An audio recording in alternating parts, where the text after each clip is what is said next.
tuna melts. We're gonna get it nice and crispy.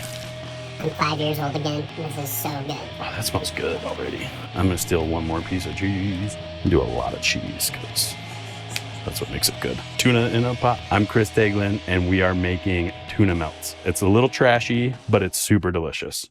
So I know this is something that's kind of polarizing. You either hate canned tuna, you love canned tuna. I love it. My family is Norwegian, so I grew up with all sorts of canned fish. If you grew up like me, you had pickled herring and creamed herring and kipper snacks and all sorts of like that. Most people I know that hate tuna salad love this sandwich. It's definitely trashy, but once you try it, you'll love it. A lot of recipes that I do and a lot of recipes I love are just going to be things that you just kind of feel it out. I hate being like super specific. There are certain things that you do have to really pay attention to how much you're adding. But at the end of the day, just taste stuff as you go. Like if it tastes good, then use it. First, going to start with a good quality canned tuna. We've already drained it. You're going to add some mayonnaise. I'm a huge Duke's mayonnaise fan. For America, I think that's probably the best mayonnaise. It's way better than Miracle Whip, sorry. We're going to get a little Dijon. Boom. I love anything with spice, anything with chilies, chopped pepperoncinis. You could do sport peppers. You could throw some jalapenos, do whatever you want in there.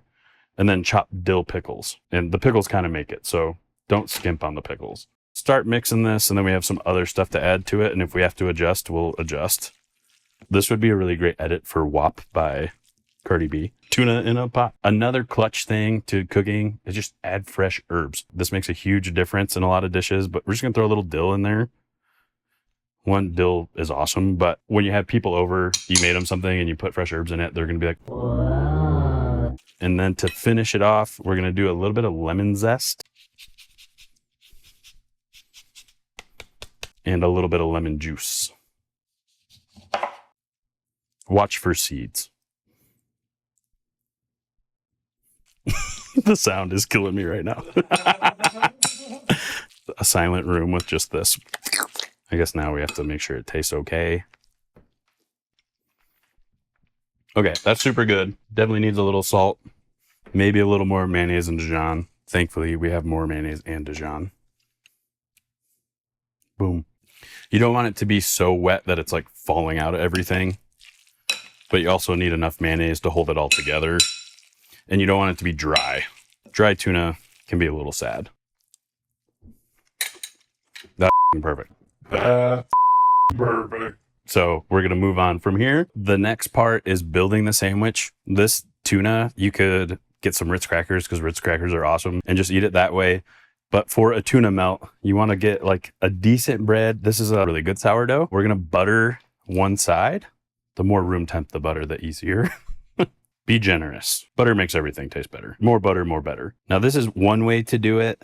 My mom always did them open face. So she would toast one piece of bread, throw the tuna on, broil it with the cheese, but we're going to make the classic sandwich this time. So we're going to have the buttered bread. We're going to toast it. Once it's toasted on one side, we're going to add a ton of cheese, a ton of tuna, and then we're going to broil it. And when the cheese is all ooey gooey, put it together, you're ready to eat. And do a lot of cheese because that's what makes it good. I'm actually so excited for you to try this. We're going to get it nice and crispy. It doesn't fit any better than that.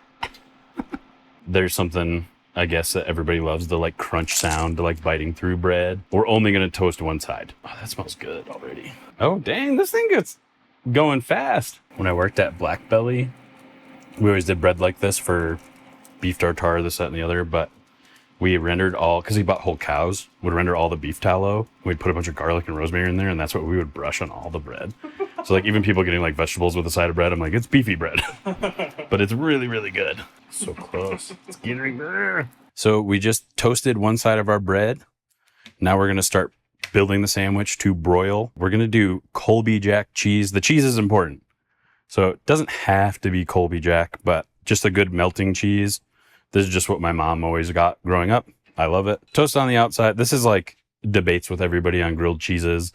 Everything, they like toast both sides, and then some people swear it's better if you just toast one. For this, I like it toasted on the outside. It tastes good, so you don't need to toast both. You could, but it does change the textures quite a bit. Now we're going to heap a ton of tuna salad on the other side. Look how delicate I do this. I'm just kidding. Boom. Okay, about yay much. I'm going to steal one more piece of cheese. Then we're going to get cheese on top of the tuna as well. And that's why I said it's all about the cheese. So if you don't do enough cheese, just eat a tuna salad sandwich. The melt is the cheese. It's melting. This is ready to broil. Once the cheese is like gooey and kind of browning a little bit, we're going to flip it together, cut it, and eat it. Broiler already broiling. So let's throw this bad boy in. And this part, you don't really want to walk away too fast because it could burn. So just keep a close eye. Every like minute or so, you're going to want to be checking on it. We did one under the broiler. If you get super close, say you answer a text, do something, you walk away, it's going to be burnt by the time you get back. Doing it a little lower, it's going to take an extra minute, but it gives you a little time to avoid burning it. You want it to be like a little brown. You can kind of see it like wanting to right there, but it needs another minute. It's hard to be patient sometimes. Oh my God, dude, this is going to be so good. It's like just starting to on the left piece because with the tuna, it's a little higher. Browning a little bit, but both sides will brown here pretty quick. That's kind of cool.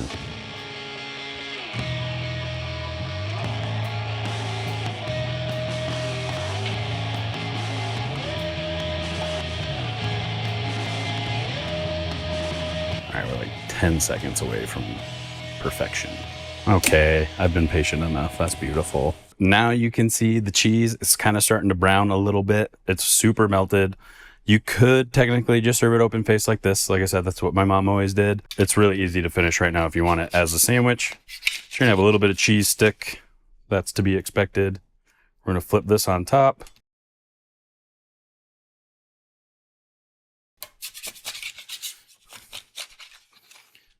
Boom. Tuna melt. Serve with soup. Serve with a salad. Serve with whatever you want, but that's going to be good. And also, any of these little crispy cheese bits, I'm just going to sneak that back in there. Perfect. Now, all you got to do, you can see our butter stain. Good sandwich should have a butter stain. We're just going to get a little slicey here. It should be ooey gooey now at this point. So, you can see our cheese is fully melted, fully delicious, a little crispy, but this is perfect.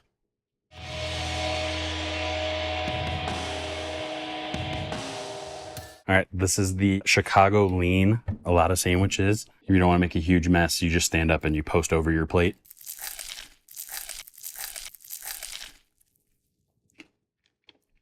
I'm 5 years old again. This is so good. I'm 5 years old again. This is so good. That really is good. Holy cow.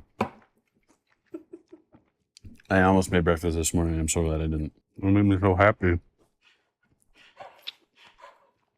It's also weird to have like people for me to eat, but I'm like, it's not fun if you don't take a big bite. You gotta take a big bite. This is gonna be the biggest one.